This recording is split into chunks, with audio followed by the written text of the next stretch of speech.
Welcome to eagle media works. ఒక్కసారి కూడా లేవకుండా అదే పనిగా ఎక్కువసేపు కూర్చుంటే అనేక ఆరోగ్య సమస్యలు ఎదురవుతాయని శాస్త్రవేత్తలు హెచ్చరిస్తున్నారు. దీనిపై మరింత అధ్యయనం జరగాల్సి ఉన్నప్పటికీ చాలా మేర విశ్వసనీయ పరిశోధనలన్నీ ఏకబిగిన కూర్చుని ఉండటాన్ని తగ్గించాలని సూచిస్తున్నట్లు అమెరికాలోని టెక్సాసియా గ్రాండియేలీ విశ్వవిద్యాలయానికి చెందిన లిండా ఎనస్థిలియా తెలిపారు. శారీరకంగా ఇతరత్రా ఏ విధమైన శ్రమ చేయనప్పటికీ చాలా ఎక్కువసేపు కూర్చోవటం వల్ల ఇబ్బందులు ఉన్నవని తాజా అధ్యయనంలో వెల్లడించారు. దీనివల్ల కలిగే అనర్థాలపై నర్సులు, వైద్య ఆరోగ్య సిబ్బంది ప్రజల్లో చైతన్యం నింపేందుకు కృషి చేయాలని సూచించారు. రోజులో 7 గంటలకు పైగా కూర్చోవటం, ఒకసారి కూర్చున్న తర్వాత అరగంట వరకు ఆ పైగా లేకపోవటం వల్ల ఆరోగ్య సమస్యలు పెరిగే అవకాశం ఉంది.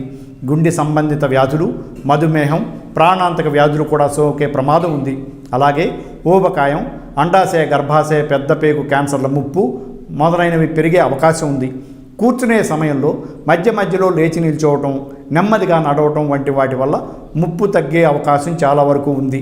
అయితే అది ఎంత సమయం అనే విషయంపై ఇంకా పరిశోధనలు కొనసాగుతున్నాయి. నిల్చుని పనిచేసే డెస్కులను వినియోగించటం లేదా మధ్యలో నడవటం లేదా నిలబడటం చేయాలి. వీటిని గుర్తు చేసేలా కంప్యూటర్లు లేదా స్మార్ట్ ఫోన్లో రిమైండర్లు పెట్టుకోవడం మంచిది. Thanks for watching eagle media works. Like and subscribe Eagle Media Works.